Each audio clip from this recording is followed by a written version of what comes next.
Dans cette vidéo, je vais vous présenter en détail ma liste des meilleurs ETF pour investir votre épargne sur du coup des ETF. Donc là, il y aura différents ETF. Je vais vous zoomer pour que vous voyez en détail. Donc les ETF actions sur le monde, en Europe, aux États-Unis, sur différents pays et différentes thématiques, marché émergent. Après, on aura différents ETF qui seront plutôt des ETC. C'est plutôt une liste des meilleurs ETP, donc avec dedans des ETF et aussi des ETC.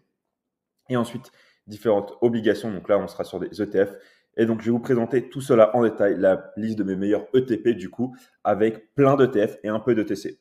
Donc, avant de rentrer en détail pour vous présenter ce comparatif qui est assez costaud, on est rentré dans le détail pour vous expliquer plein d'ETF différents avec la liste de variables qu'il faut considérer. Petit disclaimer, là, on vous met un classement global. Ça ne veut pas dire que, par exemple, le 2 est meilleur que le 9. C'est plutôt, selon nous, selon nos critères, on pense que cet ETF est plus adapté pour un investisseur débutant. Mais le but, c'est pas de prendre pour argent comptant tout ce que je vais vous dire dans cette vidéo. C'est vraiment que vous compreniez. Et bien sûr, toutes les informations qui sont là, on a essayé de les mettre les plus justes et qu'elles soient le plus à jour. Il se peut qu'il y ait des petites erreurs et petites inexactitudes. C'est pas parce qu'on l'a fait volontairement, c'est parce qu'il y a beaucoup d'informations, donc il se peut que tout ne soit pas parfaitement vrai.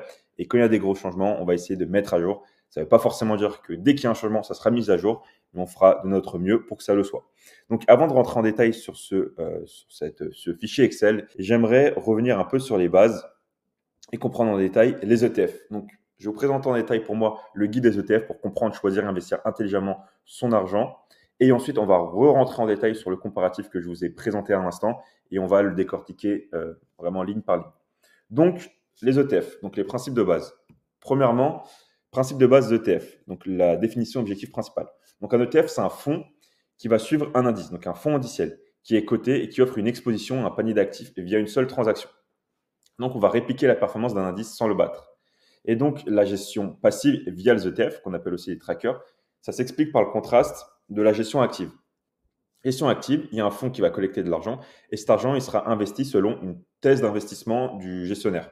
Et cette thèse, c'est vraiment des humains avec des outils, etc., qui vont un peu acheter et vendre des titres pour avoir la meilleure performance. Mais on s'est rendu compte que sur les actions, donc pour les actions sur des grosses capitalisations, qu'en général, une gestion passive surperformait net de frais une gestion active. Donc ça veut dire qu'il y avait beaucoup de fonds, et encore aujourd'hui, qui sous-performent des simples ETF, donc des simples indices. Pourquoi? Parce que premièrement, net de frais, si par exemple on a un ETF, donc un fonds passif vs un fonds actif, les deux ils font 10% sur une année. Net de frais, il y a moins de frais sur un ETF que sur un fonds actif. Donc net de frais, on est plus gagnant avec un fonds, on va dire passif, donc un ETF, qu'une gestion active. Premier point, donc au niveau des frais. Deuxième point, en vrai, surperformer un indice, donc d'avoir un alpha positif. L'alpha, c'est la différence de performance sur une période donnée, on va dire un an, entre notre fonds et l'indice de référence, qui est notre benchmark. Donc, avoir un alpha positif, c'est très difficile. Et la plupart des fonds n'y arrivent pas. Ils ont un alpha négatif, donc ils sous-performent leur indice de référence. Et investir sur l'indice de référence, c'est investir en ETF. Donc, c'est pour ces deux raisons que sur des large caps, donc des actions de grosse valorisation, de grosse capitalisation, en général, on a plus de chances de gagner plus d'argent avec des ETF qu'avec des fonds actifs. Petit disclaimer, ça c'est applicable pour les fonds actions de grosse capitalisation. Pour des fonds actions de plus petite capitalisation, c'est beaucoup moins le cas. Sur d'autres classes d'actifs, sur le non coté, sur les obligations, sur des matières premières ou autres, c'est encore moins le cas. Donc, ce que je vous dis, l'étude Spiva, que les ETF surperforment les fonds actifs, c'est vrai pour les boîtes qui ont des énormes valorisations. Pour le reste, il ne faut pas faire cet amalgame de se dire un ETF, c'est forcément mieux qu'une gestion active. C'est mieux dans 80-90% des cas. Pour un ETF sur des boîtes actions, donc des entreprises, donc sur de l'equity avec des grosses valorations, un ETF est souvent mieux qu'une gestion active. Mais ce n'est pas le cas pour les autres classes d'actifs ou pour même des actions qui ont des plus petites valorisations. Donc voilà, je referme cette parenthèse. Maintenant, un ETF, ça va suivre des indices courants. Les plus connus sont le CAC 40, les 40 plus grosses boîtes cotées en France, S&P 500, les 500 plus grosses boîtes cotées aux US, MSCI World, 1500 à 1600 boîtes de pays développés, de 23 pays développés dans le monde. Ce qui est sympa avec les ETF, c'est trois choses, même plusieurs choses. Premièrement, les frais assez faibles. On est entre 0,05% et 0,30% par an. Ça peut être plus, ça peut être un peu moins. En général, on dit 0,05% c'est 5 points de base et 0,30% c'est 30 points de base. Pour aller plus simple et pas dire 0,0 à chaque fois. Et donc ça réduit l'impact de la performance à long terme parce que vos frais se composent autant que ce que vous allez gagner. Mais du coup, si ça se compose, votre performance nette va diminuer d'autant plus. Donc c'est pour ça, toujours, toutes choses égales par ailleurs, avoir le produit avec les frais les plus faibles. Après, si vous souhaitez aller sur des ETF très spécifiques, exotiques, même ouais, vraiment des ETF très spécifiques, vous allez avoir des frais qui peuvent monter jusqu'à 60 points de base, voire 80 points de base. Ça ne veut pas forcément dire s'il y a des frais, c'est pas bien. C'est plutôt, si cet ETF, c'est le seul qui existe, vous n'aurez pas le choix, vous serez obligé à payer des frais supplémentaires. Ça ne veut pas forcément dire que quand il y a des frais supplémentaires, c'est mieux. Ça veut juste dire, comme c'est une valeur très spécifique, il se rémunère un peu plus parce que c'est plus compliqué à le mettre en place. Maintenant, donc frais faibles et diversification automatique. Comme un ETF sur un indice, on peut avoir par exemple 440, les 40 plus grosses boîtes cotées en France. Eh bien, on va avoir, par exemple, la 40e boîte se porte un peu moins bien, elle va sortir de l'indice, la 41e se passe un peu mieux. Par exemple, pour le CAC 40, donc les 40 plus grosses boîtes cotées en France, on peut avoir la 40e plus grosse boîte française qui se porte pas très bien, qui va sortir dans l'indice, et la 41e qui se porte très bien, qui va rentrer. Donc, on devrait toujours avoir les meilleures boîtes dans notre portefeuille, ce qui fait que, premièrement, on est diversifié, parce qu'on a plein de boîtes différentes, et en plus, c'est auto-nettoyant. On aura, selon les critères de l'indice, toujours les meilleures boîtes en portefeuille. Donc, c'est accessible, c'est liquide, on peut acheter et vendre assez simplement tant que les marchés sont ouverts, et on a des frais assez faibles. Les risques qu'on peut avoir, premièrement, ce n'est pas parce que c'est diversifié qu'il n'y a pas de risque. On réduit le risque spécifique, donc le risque qui est lié à un titre ou un secteur. Donc, si on a des ETF géographiques sur un géographie dans lequel on a plein de secteurs, ou même un ETF sur l'Europe ou sur le monde, on aura plein de secteurs différents. Donc, on est diversifié. Mais ça ne veut pas forcément dire qu'il n'y a pas de risque. On a un risque de marché. Si, par exemple, en 2020, il y a le Covid, les marchés chutent, on se prend quand même un risque de marché. Et après, ce qu'il faut faire attention sur beaucoup d'ETF, par exemple, un ETF S&P, on sera fortement concentré sur des valeurs tech. Donc oui, on est diversifié aux US, mais on est fortement concentré sur certaines boîtes tech, pardon. Et pareil sur le ETF MSCI World. On se dit MSCI World, on investit sur le monde entier. Quand on regarde en détail, c'est 60 voire 70% des US. Et dans les US, c'est 30-40%, même voire 50% de valeurs tech. Donc MSCI World, on se dit diversifié de manière mondiale. En vrai, on est toujours exposé aux US et surtout aux valeurs tech US. Donc même dans les ETF, on peut avoir un risque de concentration. Il faut faire attention à ça. Et ce risque de concentration et des valeurs qu'on a dans notre ETF, il est aussi lié au risque de marché parce que si ETF MSCI World, donc boîte US Tech, si on a la Tech US qui chute, eh bien notre ETF MSCI World va aussi bien chuter. On peut aussi avoir un risque spécifique selon le type de réplication. Il y a deux grandes familles de réplication dans ETF, ETF physique et ETF synthétique. ETF physique, ça veut dire que notre fonds, qui va suivre un indice aura physiquement dans son portefeuille les boîtes de cet indice. Il peut l'avoir de manière complète, donc il aura vraiment tous les titres en portefeuille, ou de manière partielle, sous forme d'échantillonnage, donc il n'y aura qu'une partie. Par exemple, sur l'ETF MSCI World, on a 1500-1600 boîtes. Pour la plupart des ETF du MSCI World, vous n'aurez pas dans votre ETF à réplication physique toutes les boîtes. Vous aurez peut-être 80-90%. La raison, c'est que avoir toutes les boîtes dans le portefeuille, de manière physique, ça coûte cher, c'est chronophage, et pour des boîtes qui ont des pondérations très faibles, en général, on va pas prendre les boîtes qui ont les pondérations dans l'indice les plus faibles parce qu'elles sont assez marginales. Donc voilà, donc réplication physique, vous êtes au clair. Maintenant, réplication synthétique. Réplication synthétique, c'est, imaginons, je vais prendre un ETF qui est domicilié en Europe par un émetteur, on va dire BNP Paribas, qui est synthétique et qui va suivre un indice américain. Par exemple, un ETF BNP Paribas sur le S&P 500, les 500 plus grosses boîtes cotées aux US. Et ce qui va se passer, c'est que cet ETF peut être accepté dans le PEA. Donc, PEA, c'est uniquement des boîtes européennes. Et dans mon fonds S&P 500, je vais avoir des boîtes européennes, alors que je suis un indice S&P 500, donc un indice US. Comment ça se fait? C'est que mes boîtes européennes, elles vont prendre la performance de mon indice américain via un contrat dérivé qu'on appelle un swap. Et via ce swap, on va échanger la performance de mes boîtes européennes à mes boîtes US et je vais avoir la performance de mes boîtes américaines dans mon ETF S&P 500 domicilié en Europe avec en portefeuille des boîtes européennes. Et donc, dans ce cas, avec une réplication synthétique, je suis exposé à la contrepartie qui me donne accès à la performance américaine. Donc, il y a le risque de contrepartie et il y a le risque que le produit soit bien fait. Au niveau du swap, le swap, ça peut être pour des débutants un produit un peu nouveau, c'est des produits dérivés, c'est pas ce qu'on appelle le marché spot, les titres classiques qui sont cotés, on a accès vraiment à l'actif sous-jacent. Bien, c'est le marché spot. Sur les marchés dérivés, donc avec ce contrat, le swap, c'est un marché un peu différent, un peu plus technique, mais sur les financiers qui structurent et qui font ces produits, c'est pas si compliqué, c'est des produits qui existent depuis des décennies et des décennies. Donc, Ce risque-là, il existe, mais ils sont quand même très, très, très faibles. Aussi, on peut avoir des risques qui sont liés à nous, les investisseurs, qui est surtout lié à notre psychologie. Market timing, on veut rentrer et sortir en se disant que des ETF, on va acheter au prix bas et vendre au prix haut. Dans la plupart des cas, on va se tromper. Donc voilà, market timing, mauvaise diversification, on prend des ETF qui sont trop concentrés et on ne regarde pas les frais. Donc voilà un peu les grandes bases des ETF. Pour aller plus en profondeur, donc le fonctionnement et les modes de réplication. Donc, benchmark composition, on va suivre un indice de référence, par exemple CAC 40, S&P 500, MSCI World. Je voulais un peu expliquer. Une autre chose sur laquelle il faut faire attention, c'est la tracking error et la tracking différence. Donc là, je vous ai mis tracking error, mais je vais plutôt commencer par la tracking différence. L'ETF, ça suit un indice, sauf que l'ETF ne va pas suivre parfaitement cet indice. Il va essayer de le suivre au mieux. Mais cet écart de performance entre mon ETF et mon indice, c'est ce qu'on appelle la tracking différence. C'est sur une période donnée.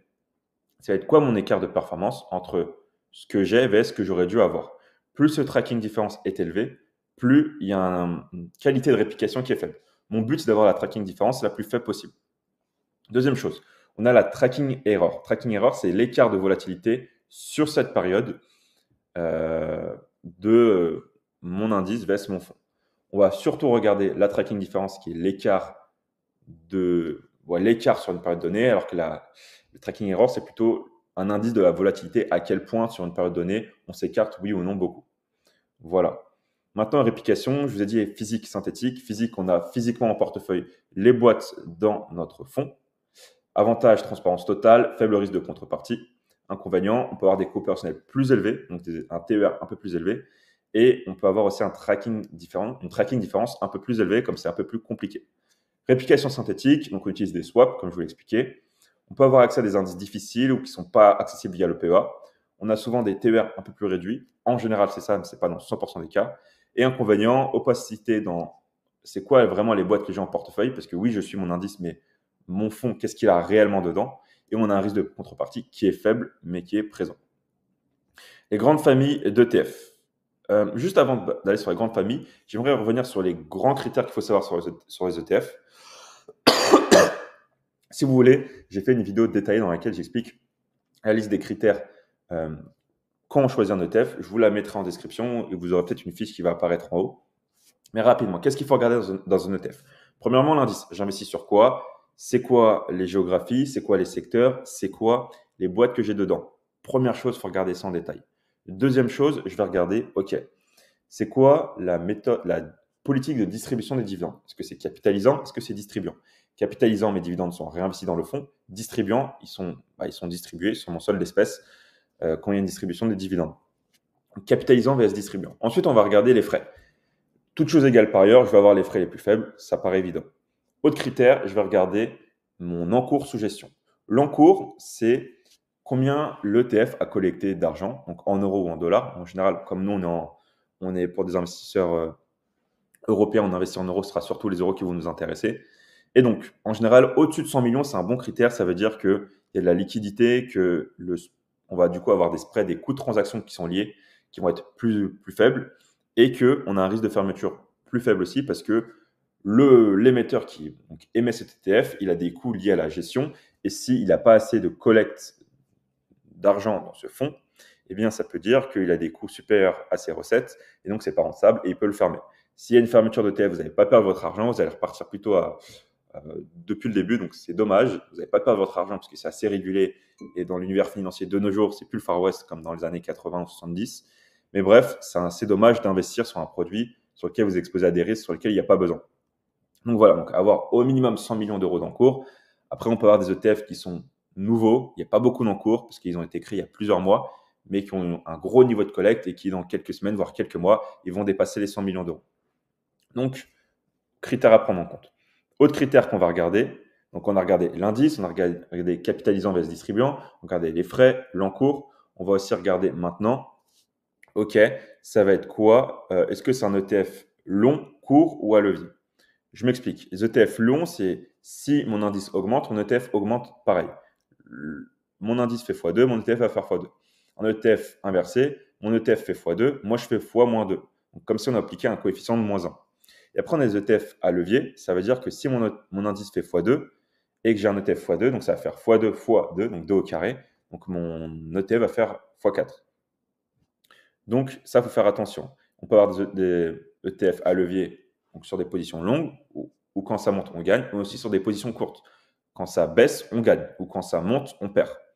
Donc voilà, en général, la plupart des ETF sont des ETF longs sans levier, donc x1. Il y a aussi des ETF longs à levier, des ETF inversés, des ETF inversés à levier. Autre chose sur lequel on peut regarder, ça va être est-ce que c'est éligible au PEA, oui ou non. Si on veut investir au PEA, il faudra que ça soit éligible au PEA. Ça paraît assez évident. Le tracking différence, c'est aussi quelque chose que je vous ai expliqué. Et on peut regarder c'est qui l'émetteur. Est-ce que c'est iShares, est-ce que c'est BNP, est-ce que c'est Invesco, est-ce que c'est Vanek, est-ce que c'est... Bref, il y a plein d'émetteurs. Ça, pour moi, ce n'est pas un critère très différenciant. Juste si vous avez des préférences sur les émetteurs, ça peut rentrer dans la balance. Mais pour moi, c'est plutôt un critère vraiment très, très marginal. Et on peut aussi avoir le pays de domiciliation. En général, pour des investisseurs européens, on va avoir 3 voire 4 pays qui vont revenir. France, Luxembourg, Irlande et US. Qu'est-ce qui va changer sur mon pays dans mon choix d'ETF? ETF au Luxembourg, c'est surtout parce que le Luxembourg, c'est un gros hub financier et il y a beaucoup de facilité pour les fonds à se mettre là-bas. Surtout de manière administrative, ce sera plus simple pour eux. Et donc pour nous, ça ne va pas changer grand-chose. En revanche, en Irlande, quand on a un ETF physique qui suit un indice américain, eh bien, il y aura un prélèvement à la source des dividendes. Et l'accord de non-double imposition en Irlande avec les US est le plus faible, c'est 15% je crois, alors que dans d'autres pays c'est 30%, voire un peu moins. Donc l'Irlande, c'est celui sur les ETF physiques, sur les indices US, qui va vous permettre d'avoir un prélèvement à la source sur les dividendes le plus faible. Vous pouvez, avec le formulaire, je crois qui s'appelle WB8N ou W8BN, c'est un des deux, je ne me souviens plus exactement du nom, avoir un crédit d'impôt et ne pas être double imposé. Juste, ça prend du temps, c'est compliqué. Voilà. Pour contourner ce prélèvement à la source sur les ETF qui suivent des indices américains, prenez des ETF synthétiques, vous n'en aurez pas. Ce sera beaucoup plus simple. Mais bref, tout ça, c'est pour que vous compreniez un peu les nuances. Après, pour France et US, à ma connaissance, il n'y a pas beaucoup de changements. Donc bref, maintenant, vous avez un cadre assez clair de différents critères qui peuvent affecter votre choix d'investissement dans un ETF A versus un ETF B. Voilà. Donc maintenant, les grandes familles. On a indice large ETF monde, ETF sectoriel, ETF spéculatif, voire produits alternatifs. Donc, les grands ETF, donc c'est sur des indices très connus, S&P 500, MSCI World. Ça peut être idéal pour un portefeuille, un noyau, donc vraiment la base de notre portefeuille en ETF. Par exemple, un portefeuille assez connu, c'est en 60-40, voire 70-30, 60% en actions, voire 110% en actions, et le reste en obligations. Et on peut aller sur des gros indices pour l'exposition en actions, voire MSCI World. On aura aussi des ETF sectoriels, voire thématiques.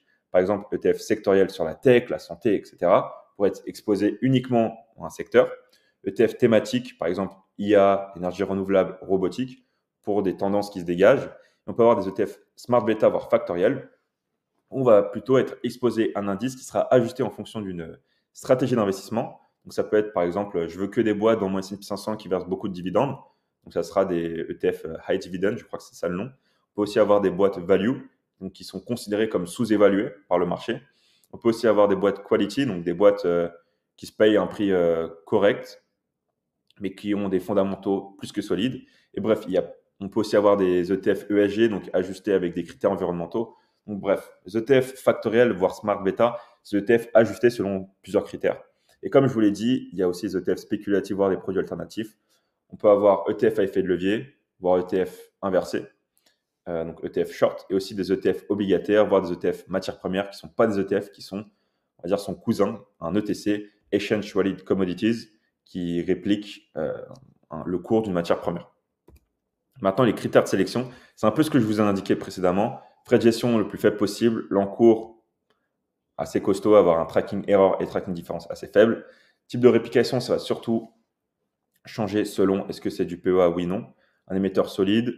Politique de distribution capitalisant vs distribuant. Prix de la part, en général, on va vouloir une prix de part la plus faible parce que sur le PEA, on ne peut pas faire des fractions d'actions. Si vous voulez investir 10 000 euros par mois sur le PEA tous les mois, vous pourrez le faire que sur 15 mois et vous pourrez avoir le maximum d'actifs disponibles. Mais si vous avez un budget beaucoup plus réduit, j'imagine pour la plupart des gens qui vont regarder cette vidéo, eh bien, des ETF à partir de 5 euros, 10 euros, 20 euros, 50 euros, eh bien, si vous investissez 200 euros par mois et que vous voulez mettre sur plusieurs ETF, ce sera plus simple pour faire votre portefeuille et investir sur tous les actifs que vous voulez. Voilà, éligibilité fiscale. Est-ce que c'est sur PEA? Oui, non. Ça, je vous l'ai déjà dit. Et donc, par exemple, on va avoir S&P 500, un ETF qui suit l'indice S&P 500 d'Amundi. Bref, là, je vous ai mis plein d'émetteurs.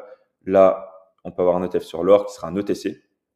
Il faut vraiment adapter votre stratégie avec tous ces critères selon vos objectifs. Maintenant, de manière concrète, comment on peut construire un portefeuille? Ça, je mets un petit disclaimer, ce n'est pas un conseil d'investissement, c'est uniquement mon avis. Essayez de croiser les informations avec d'autres contenus sur YouTube. Il y a plein de top créateurs qui vont partager des vidéos en détail, certains qui vont prendre le temps avec des beaux slides et d'autres qui vont aller directement sur les plateformes. Croisez tous les avis pour vous faire votre propre opinion. Donc bref, pour moi, c'est quoi les critères? Premièrement, on choisit le bon indice. Un indice qu'on comprend, on comprend la géographie, on comprend le secteur, on comprend les boîtes. Ensuite, on va minimiser les frais pour avoir un ETF low cost et on va utiliser des enveloppes fiscales adaptées. On essaye de blinder le PEA pour l'enveloppe capitalisante, plus l'avantage fiscal, et on peut aller sur des CTO pour des ETF qu'on veut absolument, qui ne sont pas adaptés et qui ne sont pas éligibles au PEA. Après, on peut aller sur le PER, voire assurance vie, mais pour moi, c'est un step encore après. Je ne vais pas trop rentrer dedans. Quand on est assez jeune et qu'on veut une croissance de patrimoine, ETF capitalisant. Quand on veut en recevoir les fruits, ETF distribuant. Il y a plein d'ETF, obligations, actions, voire matières premières.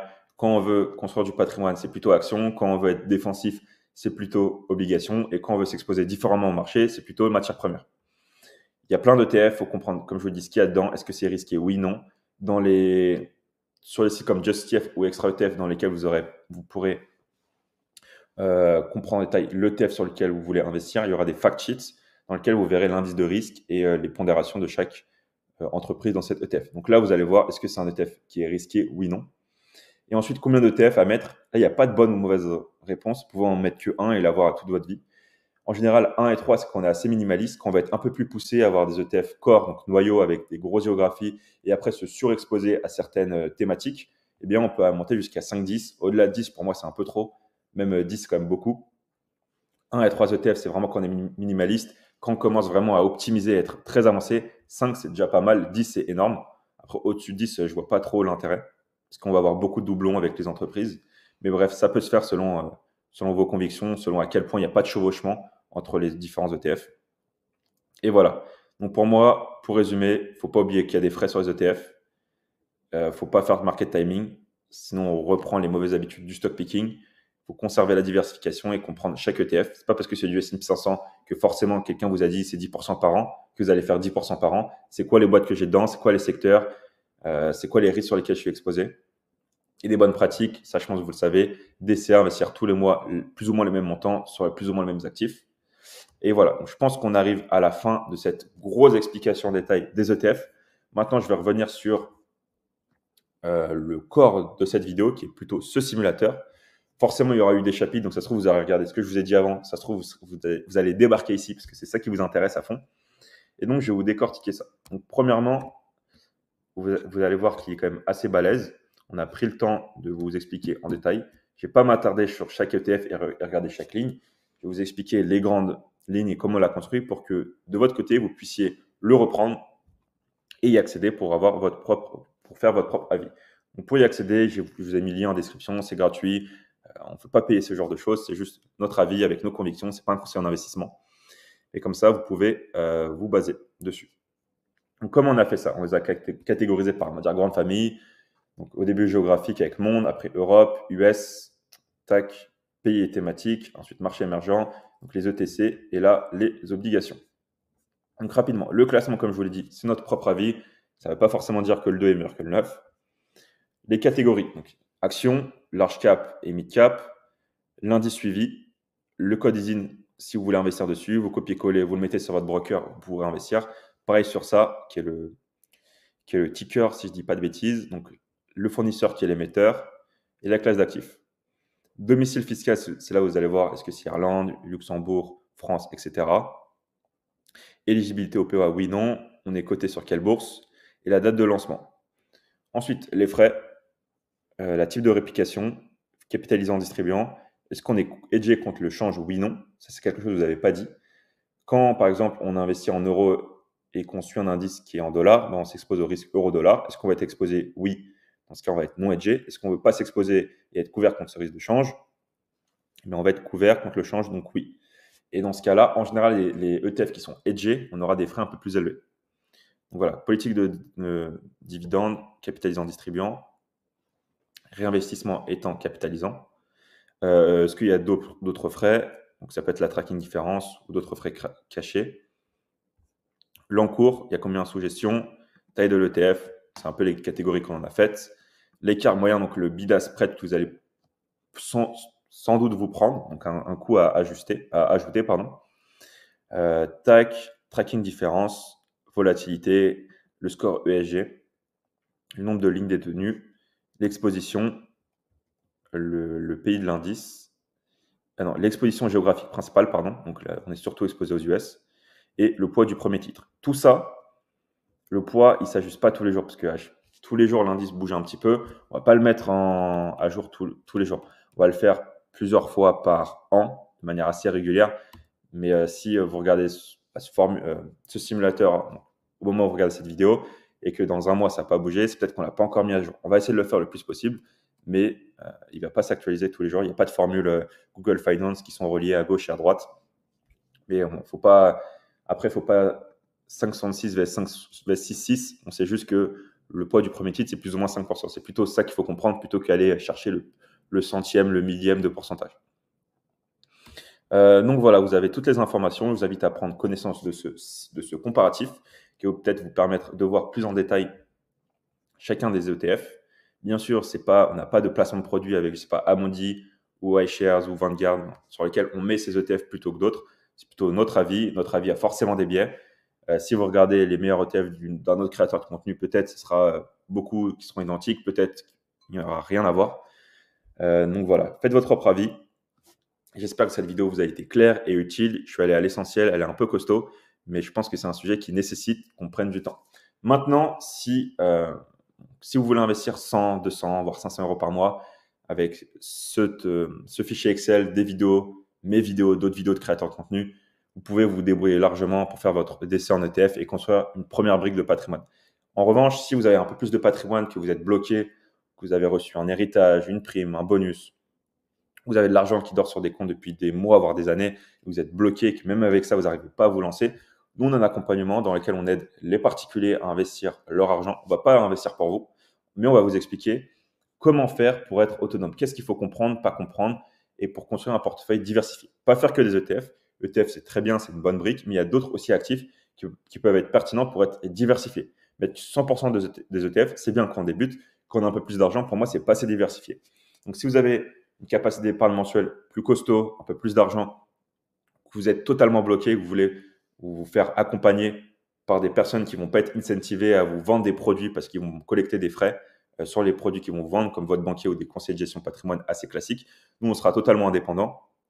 On va vous aider à devenir autonome. Donc, si ça vous intéresse, il y a un lien dans la description pour prendre un rendez-vous avec une personne de mon équipe pour voir si on peut vous aider, oui ou non. Le but, c'est qu'on ne va pas être là absolument vouloir vous vendre quelque chose. Est-ce qu'on peut vous aider? On va vous présenter en détail ce qu'on fait. Si ça vous intéresse, on peut avancer ensemble. Si ça ne vous intéresse pas, on n'avance pas ensemble.